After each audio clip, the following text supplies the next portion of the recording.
Arrêtez, peuple de l'OTAN. Vous bombardez un mur qui barre le chemin à la migration africaine vers l'Europe et le chemin des terroristes d'Al-Qaïda. Ce mur, c'était la Libye. Imbécile que vous êtes, vous le détruisez et vous brûlerez en enfer pour les milliers de migrants d'Afrique et pour avoir soutenu Al-Qaïda. C'est ainsi que ce sera, et je ne mens jamais.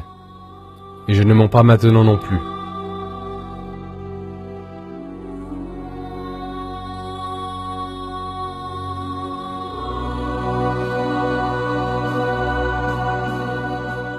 Mémoire de ma vie.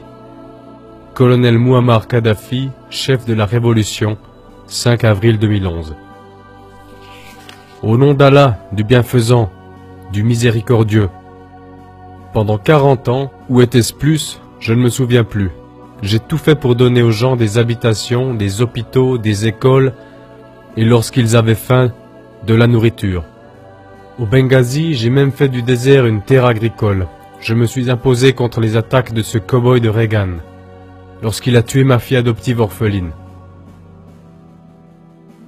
Il avait essayé de me tuer. Au lieu de cela, il a tué cette pauvre enfant innocente. Ensuite, j'ai aidé mes frères et sœurs en Afrique avec de l'argent pour l'Union africaine. J'ai fait tout ce que je pouvais pour aider les gens à comprendre le concept d'une vraie démocratie, dans laquelle des commissions du peuple dirigent notre pays. Mais comme on me l'a fait comprendre, tout cela n'était pas assez. Même des personnes qui avaient des maisons avec 10 chambres, des costumes neufs et des meubles neufs n'étaient jamais satisfaites. Égoïstes qu'ils étaient, ils voulaient toujours plus. Ils racontaient aux Américains et à d'autres visiteurs qu'ils avaient besoin de démocratie et de liberté, sans reconnaître qu'il s'agit là d'un système coupeur de tête, dans lequel le gros chien mange tous les autres. Mais ils étaient comme ensorcelés par ces paroles, sans voir qu'il n'y a pas de médecine gratuite en Amérique, pas d'hôpitaux gratuits, pas de maisons gratuites, pas d'éducation gratuite et pas de nourriture gratuite. Sans parler des gens qui mendient ou des longues queues pour une assiette de soupe. Non, quoi que j'ai fait, pour certains ce n'était jamais assez. Mais d'autres, eux, savaient que je suis le fils de Gamal Abdel Nasser, le seul vrai dirigeant arabe et musulman que nous ayons eu depuis Saladin.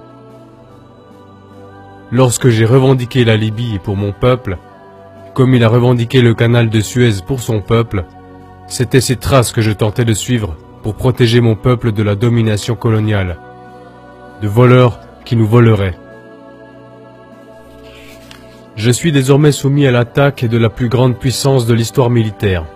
Mon petit-fils africain Obama voudrait me tuer, pour enlever la liberté à notre pays, pour nous enlever nos habitations gratuites, notre médecine gratuite, notre éducation gratuite, notre nourriture gratuite, pour la remplacer par le vol selon le style américain, appelé capitalisme. Mais nous tous, dans le tiers-monde, nous savons ce que cela veut dire. Cela veut dire que les grands trusts dirigent le pays, dirigent le monde, et que les gens souffrent. C'est pourquoi il n'y a pas d'alternative pour moi. Je dois prendre ma place. Et si Allah le souhaite, je mourrai en suivant son chemin, le chemin qui a rendu notre pays riche en terres agricoles, ainsi qu'en nourriture et en bonne santé. Et nous permet même d'aider nos frères africains et arabes, quand ils travaillent ici avec nous, dans la République du peuple libyen. Il n'est pas de mon désir de mourir, mais si cela devait arriver, pour sauver ce pays, mon peuple, tous ces milliers qui sont mes enfants, alors qu'il en soit ainsi.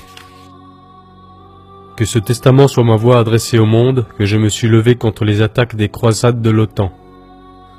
Levé contre la brutalité, levé contre la trahison, levé contre l'Occident avec ses ambitions colonialistes. Et que je me suis tenu du côté de mes frères africains, du côté de mes frères arabes et musulmans, comme une colonne de lumière. Pendant que d'autres construisaient des palais, je vivais dans une maison toute simple et dans une tente. Jamais je n'ai oublié ma jeunesse à Sirte, je n'ai pas gaspillé de manière insensée la richesse de notre peuple. Et comme Saladin, notre dirigeant musulman qui a sauvé Jérusalem pour l'islam, j'ai pris peu pour moi-même. En Occident, certains m'ont traité de fou ou d'insensé, mais ils connaissent la vérité et continuent néanmoins à mentir. Ils savent que notre pays est libre et indépendant, et non sous le joug des colonialistes.